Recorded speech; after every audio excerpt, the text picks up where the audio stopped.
So it is Monday, February 22nd, 2012, and we're here in Taylor Barefoot's studio, we being Taylor himself, his friend Dave Fisher, who's going to be doing the videography, my friend John Perotti, who helps me with basically all aspects of the craziness that is Klon, and myself, Bill Finnegan.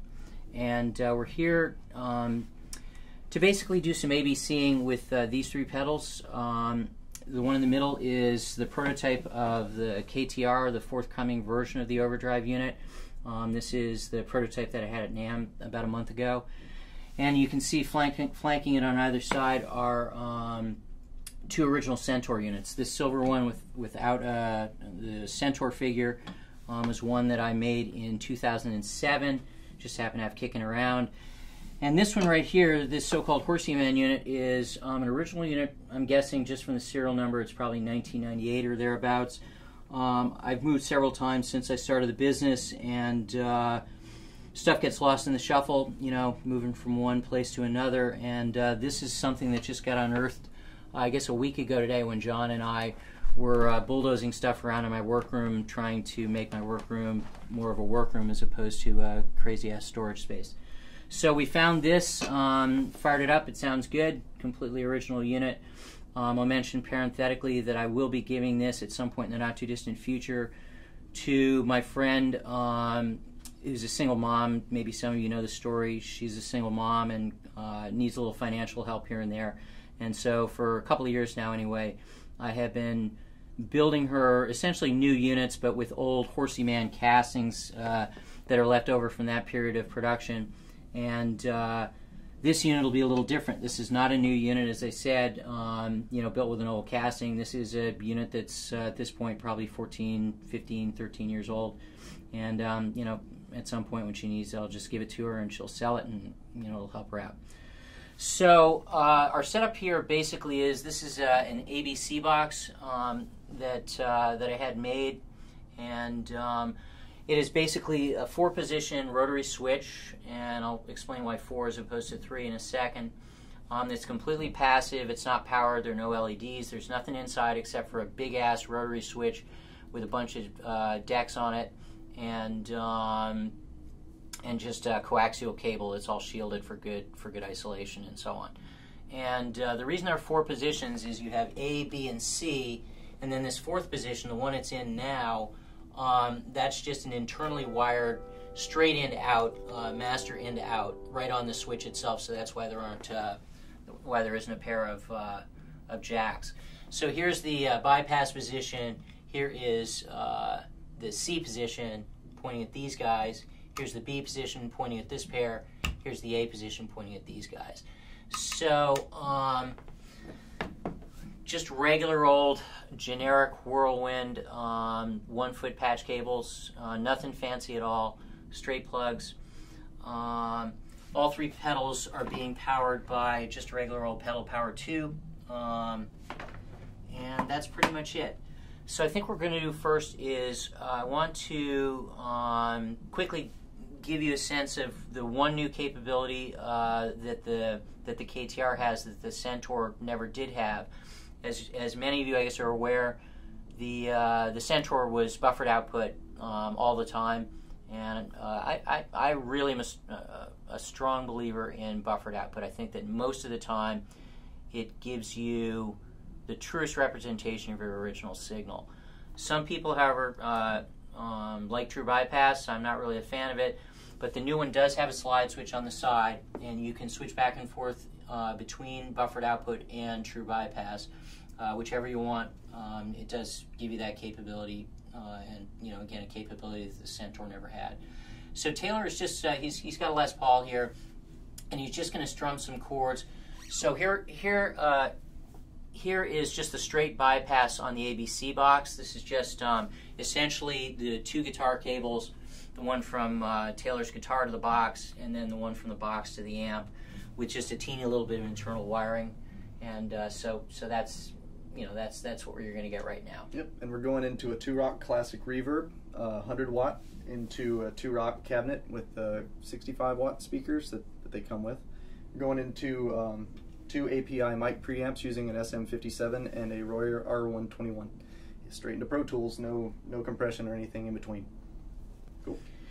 So here we are. This is just bypass on the box. All you're hearing is guitar to box and box straight to amp.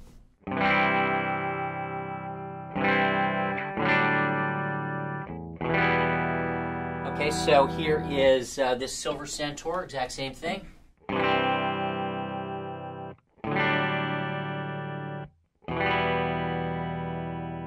And here is the KTR in buffered mode.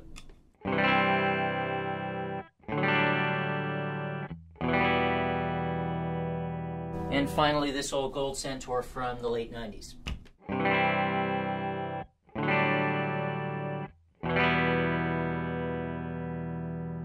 So the only difference between the three of these as a group and the bypass is obviously you've got a little bit of additional cable capacitance because you've got 2 feet of cable that in this bypass position you don't have. But aside from that, you're pretty much right there. So now I'm going to go to the B position, which is the KTR. And I'm just going to flip back and forth between the buffered mode and the true bypass mode, and hopefully you guys can hear the difference. Okay, so this is buffered mode.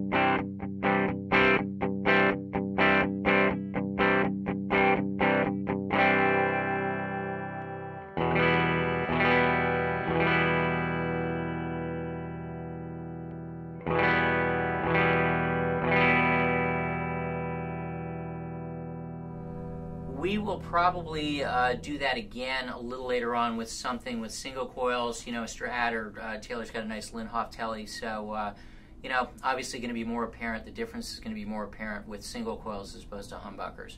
But the cab is out in the recording room. You know, we have the head in here, the 2-rock head, and we just went out there for a second, and even with the Les Paul, the difference is fairly apparent, so hopefully you guys will be able to hear it. So now what we're going to do is I'm going to go back to buffered mode, and we're going to start to just listen to the distorted sound, you know, the gained up sound of the 3 pedals. And again, this box is going to be real useful because it's going to allow us to do that in real time.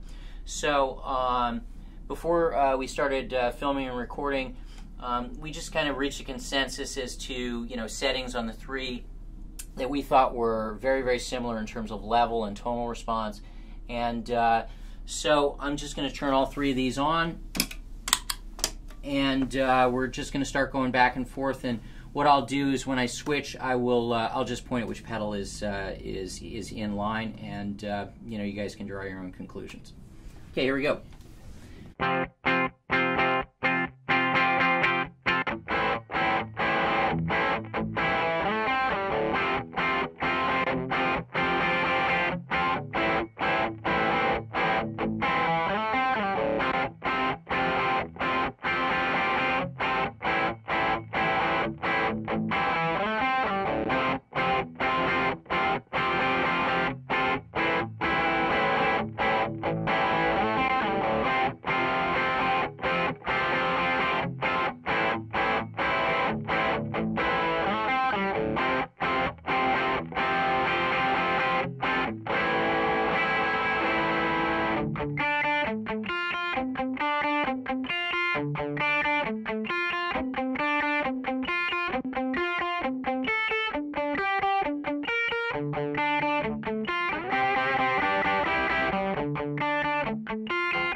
we, the four of us, kind of agree that this one has an ever so slightly different presentation than mids. It's not dramatic, but we all hear it. It's just an anomaly, not a big thing. We could probably dial it almost all the way out. I don't think we can dial it completely out. Exact same circuit under the hood, all three of them, with the exception, of course, of the addition of the true bypass capability for the KTR. Hey, component variation is a fact of life. I built about 8,000 Centaurs over the years of 15 years of Centaur production, and listened to each and every one of those boards twice as a bare board on my testing jig, and hopefully you'll get a chance to see my testing jig a little later on in this video, and also as a finished unit once it got built into a casting with all the goodies and so on. And so, I'm here to tell you that having listened to 16,000 production boards, or production boards 16,000 times, plus all the other listening I've done over the years, there's a range of variation. Obviously, you always want to minimize that range of variation, and I worked very hard to minimize that range of variation, but you're never going to completely eliminate it. So it doesn't surprise me, and I'm not appalled or anything along those lines that this one sounds ever so slightly different. It's just a fact of life. So please try not to freak out. I've had 3 or 4 in here, and they all had their own little personality, within that small variance. But yeah. they're all. It's the same pedal. The same pedal. Yeah, exactly. So what we're going to do now, I guess that was the dirty sound, and what I'm going to do is I'm just going to go to clean boost for all of them. I'm going to turn them off. I'm going to go to the bypass position on the switching box, and basically just minimize the gain on all 3 for clean boost mode. I'm just going to go ahead and put treble at noon for all 3. And an easy way to do it, just in terms of level, is just have the output of all 3 at noon as well. And so this basically is going to be a representation of clean boost. So I'm going to turn all 3 of them back on, and we are in bypass position on the switching box.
that must have been truly enthralling, but it served a purpose, I think. So we listened to 3 of them in clean boost mode, and we listened to them gained up some.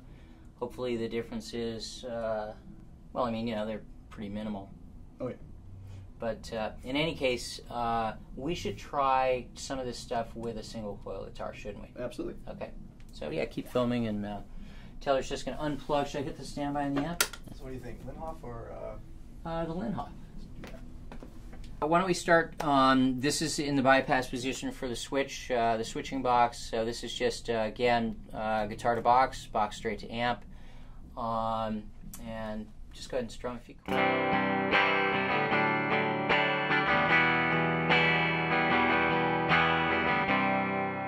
Okay, so we'll just do off position for the 3. The KTR will be in buffered mode, and again, exactly the same as what we had in the bypass position, except for, you know, the additional cable capacitance and whatever other you know, nonlinearity and signal loss you get with these cheap-ass 1-footers.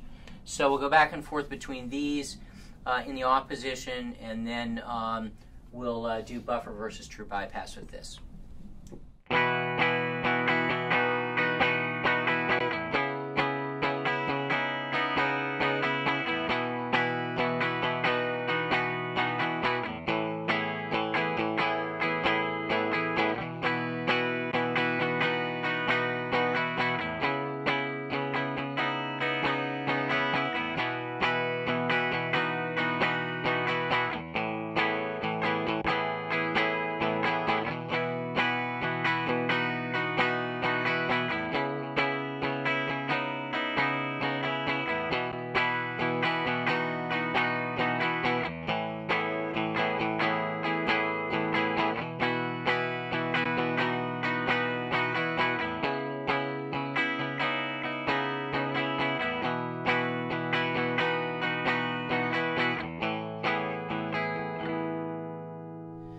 Okay, so that's these 3 in the off position. Again, KTR in buffered mode. Now we're going to go back and forth between buffered and true bypass. So I'm going to go to the B position here, which is that.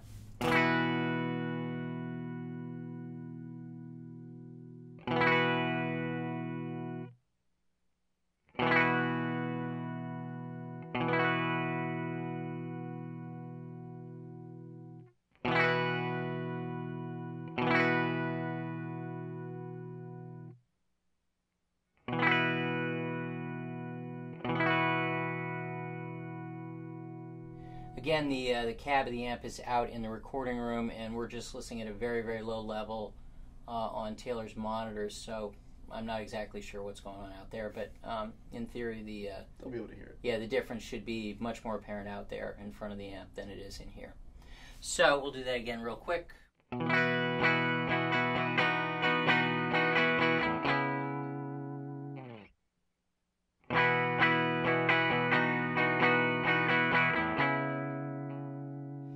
And a lot of times the difference, I don't know, sometimes true bypass can sound a little warmer and rounder, and that's not because of anything that the buffer is adding. The buffer basically is adding up high. It's basically the buffer is preventing high frequency content from essentially being subtracted from your signal via cable capacitance.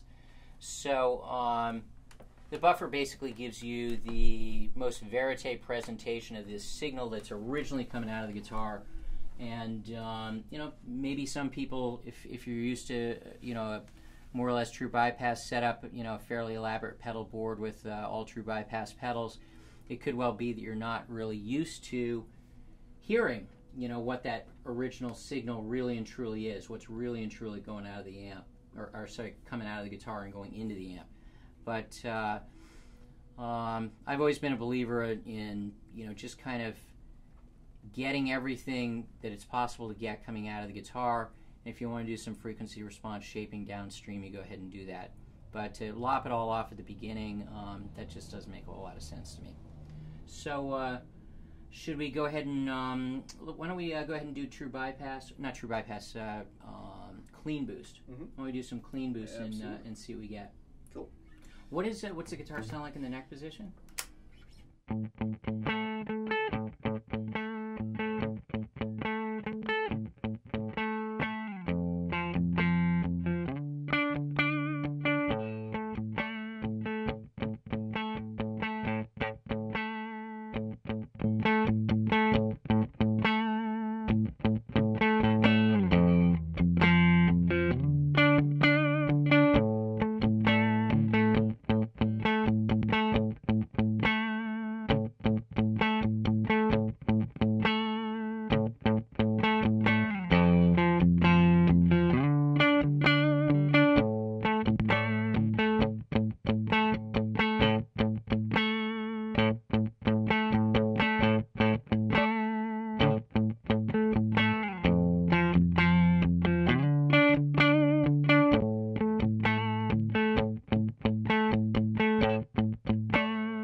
And you're familiar with the Centaur, having had one for a number of years, and obviously you're familiar with this guitar in a way that I just can't be.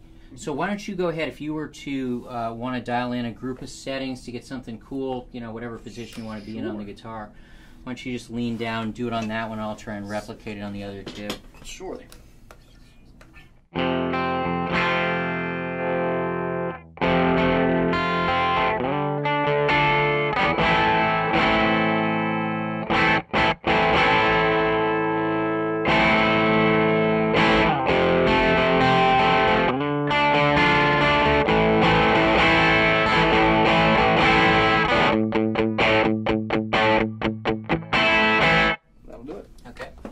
So I got noon or a shade after. Past noon, I've got 1:15 or so, and looks like something about the same. Not quite 1:30 on these two.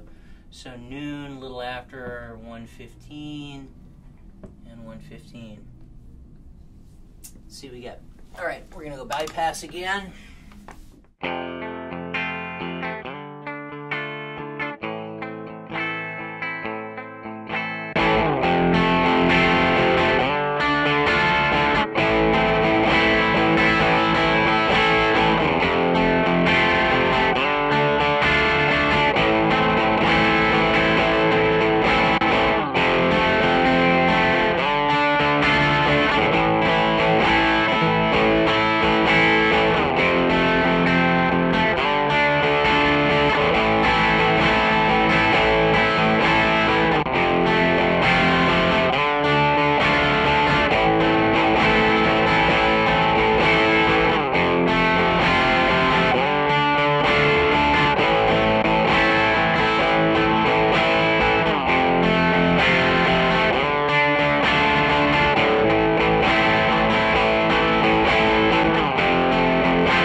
So that's the three of them adding some dirt.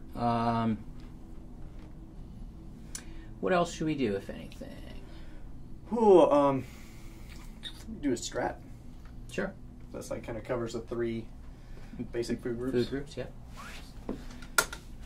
Should I use the Callahan or the standard Strat? Callahan's cooler, but the standard Strat would be more like what most people have. Why don't you do that? Yeah, sure. All right, that's cool. It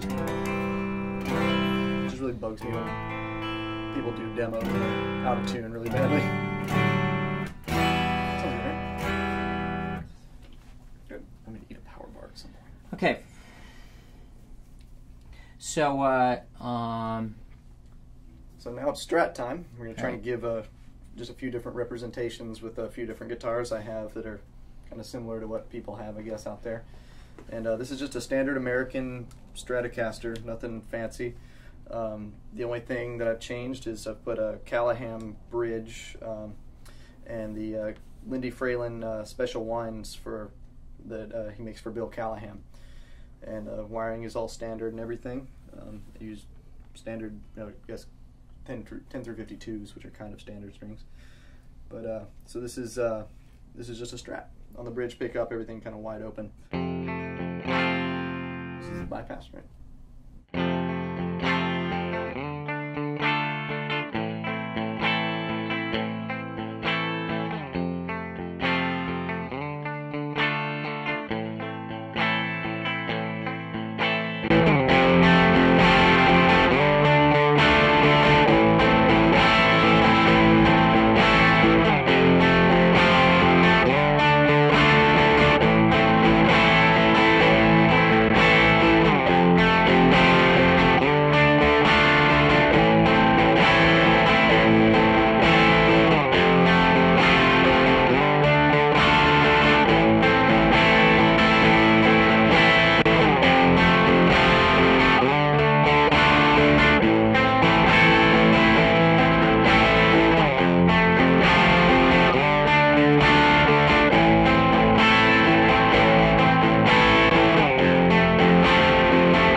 Try something where we get the gain. Remember we tried it some months ago where we got the gain way the hell up, and I can't remember whether there's a Strat. I think it was, because I don't think you're less bars in the studio.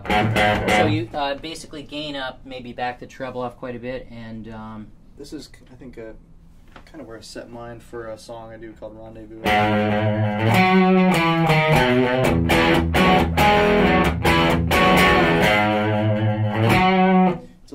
I usually set my amp a little gainier than this guy. Okay. So maybe try chords or. Is this the one? Which one is on? Not on that pedal. Yeah, that's it. No, you're not on that pedal. Oh. Not on that pedal. That'll help. As they say, that may make a difference. Hang on. There we are. It's not performing like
probably Yep. more or less covers it. Absolutely. 3 different guitars. We've done the true bypass versus buffer thing. We've done clean boost. We've done adding some dirt. Sound great on everything.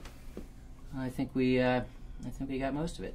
So there is one other thing I want to do, and so exactly. Let me think. Where is that? I know where it is. I know it's right here.